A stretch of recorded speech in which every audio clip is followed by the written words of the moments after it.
बिस्मिल्लाहिर्रहमानिर्रहीम। अस्सलाम वालेकुम।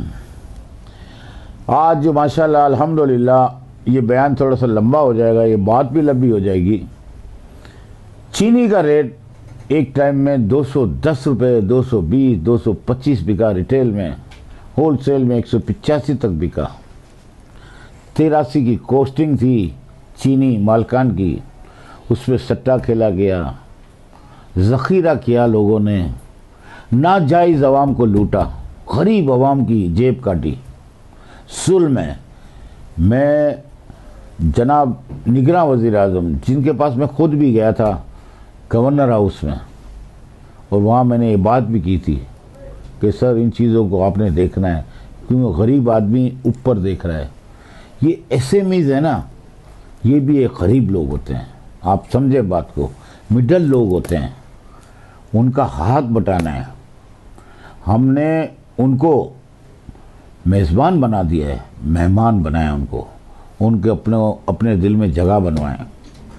देखें, इस पे एक चीज़ और भी हुई है जो काबिल तारीफ़ है इस पाकिस्तान के लिए। पाकिस्तान की जब हिस्ट्री लिखी जाएगी तो इलेक्ट्रॉनिक मीडिया, तमाम इलेक्ट्रॉनिक मीडिया और हमारे ताजिर रहनुमाओं ने मुझे साथ रहे मेरे और हम वक्त, और मैं हर टीवी चैनल पे आपको एक दिन में 4 दफ़ा नज़र आया कि सर ये गलत हो रहा है, ये सट्टा माफिया के ख़िलाफ़ क्रैकडाउन होना चाहिए।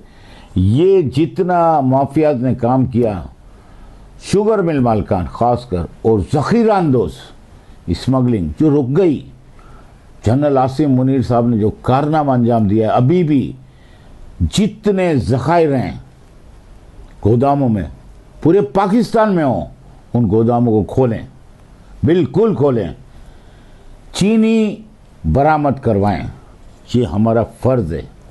जनरल आसिम मुनीर साहब, मैं उनको सलाम पेश करता हूँ कि इतना बड़ा काम जो मैं अकेला हम आवाज़ नहीं बन सकता था, मुझे इलेक्ट्रॉनिक मीडिया ने सपोर्ट किया, दूसरे होलसेल ग्रोसरी एसोसिएशन वालों ने सपोर्ट किया कि सर ये रेट बहुत ज़्यादा हो गए हैं। हमारे पास कंप्लेन भी आती थी, आवाम की कंप्लेन आती थी कि किस तरह हो रहा है, और तकरीबन ये चलता रहा। और आज इस मकाम पे आए कि आज हमारे साथ ऐसा हो गया कि होलसेल बाज़ार हैं या रिटेल हैं, वहाँ तो देखें जाहिर सी बात है कि होलसेल में भी जो माल रखता है वो भी कितने कट्टे रखेगा, 500 कट्टे। उसके बगैर होलसेल की दुकान चल नहीं सकती, उसका कोई फिक्स प्राइस करें, क्योंकि जाहिर सी बात है कि जब हम फिक्स प्राइस नहीं करेंगे तो ये फ्लक्चुएशन बहुत ज़्यादा होती है, कभी अप डाउन होता है। जब क्रैकडाउन स्टार्ट हुआ और 1 लाख के करीब कट्टे बरामद हुए हैं, ये बहुत बड़ी बात है कि कराची के एक छोटे से इलाके में, जो पूरे पाकिस्तान में अगर अमल हो जाए आज भी, तो ये क्रैकडाउन जो हो रहा है, मैं उनको खराज तहसीन पेश करता हूँ कि पूरे पाकिस्तान में करें तो करोड़ों बोरियां बरामद होंगी, और ये बरामदगी हमने करवानी है। उनको जब्त किया जाए माल, और जो शुगर मिल मालकान ने कार्टेल बनाकर इतने बड़े नफ़े कमाए, उनकी भी इंक्वायरी खुलनी चाहिए। जब मैं ये ऐलानात करता था तो कराची चैम्बर ऑफ कॉमर्स को बोलता था कि सर आप इस पर आवाज़ उठाएं। ये तो निगरान वज़ीर आज़म साहब ने मौका दिया कि छोटे ताजरों से मिलें, और ये हमने मौक़िफ़ पेश किया तो ये बात बनी, इलेक्ट्रॉनिक मीडिया से बात बनी, नहीं तो ये 300 रुपये चीनी कर देते। ये जो अल्हम्दुलिल्लाह आसिम मुनीर का कारनामा और निगरान वज़ीर आज़म का कारनामा बहुत बड़ा कारनामा है, और ये जो फैसला आएगा अभी 20 तारीख को इंशाल्लाह हाई कोर्ट देगी, तो इंशाल्लाह 90 रुपये या 100 रुपये चीनी का रेट आएगा। जो चीनी में ज़ख़ीरा कर रहा है उनको इतनी सख्त सज़ा हो कि जो गरीबों की जेब से लुटा है, गरीब जो आजकल बिजली का बिल नहीं भर सकते, खाना नहीं खा सकते, रोटी नहीं खा सकते, उस पर आवाज़ कौन बुलंद करता है? मुझे एक बात भी बता दे, चैम्बर ऑफ कॉमर्स का ये फ़र्ज़ था कि इतनी महंगाई हो रही है, चावल डबल रेट, गंदम, जाहिर सी बात है कि ये क्यों हुआ? चीनी, क्या आपकी आवाज़ बुलंद नहीं हो सकती थी? क्या BMGN के चेयरमैन वो नहीं बता सकते थे कि ये क्या हो रहा है ये इस मुल्क में? उन गरीबों के लिए, SMEs के लिए आवाज़ नहीं उठाते? उठानी चाहिए थी उनको, क्यों नहीं उठाई? अब आज बोल रहे हैं वो कि सारा बोझ इलेक्ट्रिसिटी का तो अलग, पेट्रोल अलग बढ़ा है।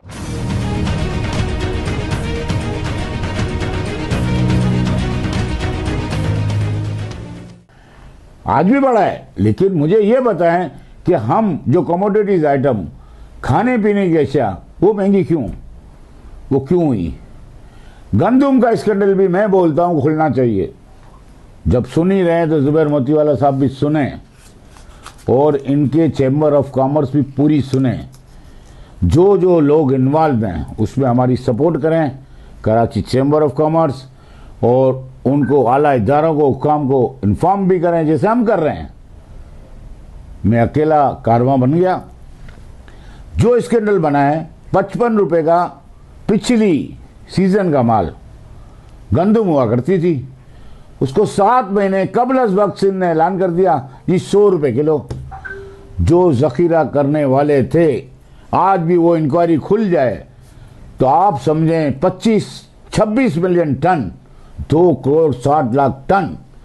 आप अंदाजा लगा दें 60 लाख टन उठ गया होगा तो 2 करोड़ पे किसने पैसे बनाए? क्या फूड डिपार्टमेंट था? क्या उसमें फ्लोर मिल थे? क्या उसमें जमींदार थे जिन्होंने जखीरा किया था सिंध में? और ये लम्हात आए थे कि फ्लोर मिल पे गंदुम नहीं मिल रही थी। इसकी इंक्वायरी होनी चाहिए। मैं दरख्वास्त करता हूँ, अगर चैम्बर ऑफ कॉमर्स के एसएमईज की आवाज़ बन के बात कर रहा हूँ आपसे, कि ये चीज़ों को उठाया करें। आज मैं जीता या हारा, लेकिन मेरी आवाज़ अब सब जगह जाएगी। इस तरह के जो कार्टेल वगैरह बनते हैं, इसकी पुष्टपनाही कोई ना करे। उसके खिलाफ मैं जनरल आसिम मुनीर साहब से भी कहूँगा और निगरान वज़ीर आज़म से भी कहूँगा कि सर ये एक्शन लें कि जो 55 रुपए की रिज़र्व प्राइस किसने बढ़ाई 7 महीने पहले, उस पर काम किसने किया, कौन सिंध वाले मुलविस थे, कौन पंजाब वाले, सबको पकड़ा जाए, किसी को ना बख्शा जाए। ये अरबों रुपया वसूल करना चाहिए। ये आवाज़ उठाते तो आज मेरा ख्याल है ये मरहले पे भी ना पहुँचते हम। खुदारा एसएमईज रोटी भी खाता है भाई, ये तालियां नहीं बजानी उन्होंने। एसएमईज हर जगह खड़ा होता है क्योंकि उसकी भूख है, उसकी प्यास है। खुदारा रहम करें, इस मुल्क पे रहम करें। और मैं कमिश्नर साहब से भी ये बात करूंगा कि जो ये क्रैकडाउन का आगाज़ हुआ, उसमें जाहिर सी बात है कि लोग परेशानी में हैं, खौफ फैल गया है। उस खौफ को दूर करना है हमने। रिटेल पे अगर 20 कट्टे हैं, 30 कट्टे हैं, अगर होलसेल में 500 कट्टे हैं, 200 कट्टे हैं, 100 कट्टे हैं, वो तो होलसेल में तो ये जाता रहेगा ना, गदा गाड़ी पे, सुजुकी पे जाता है। अगर हम उसकी सप्लाई लाइन बंद हो जाएगी तो फिर मुश्किल आएगी। इसलिए मैं यही कहूँगा, आप लोगों से दरख्वास्त करूँगा कि इस सप्लाई लाइन को जारी रखें और 10 कट्टे, 15 कट्टे या 200 कट्टे या 500 कट्टे होलसेल पे, मसला कोई नहीं है, उसका रेट फिक्स कर दें कि सर इससे ऊपर नहीं बेचनी, तो वो नहीं लेंगे। और जो एक्स मिल में चीनी के रेट जो जब क्रैकडाउन के फ़ौरन बाद बढ़ गए, ये सट्टा माफिया बंद नहीं हुई है, इनके खिलाफ सख्त इक़दाम हो।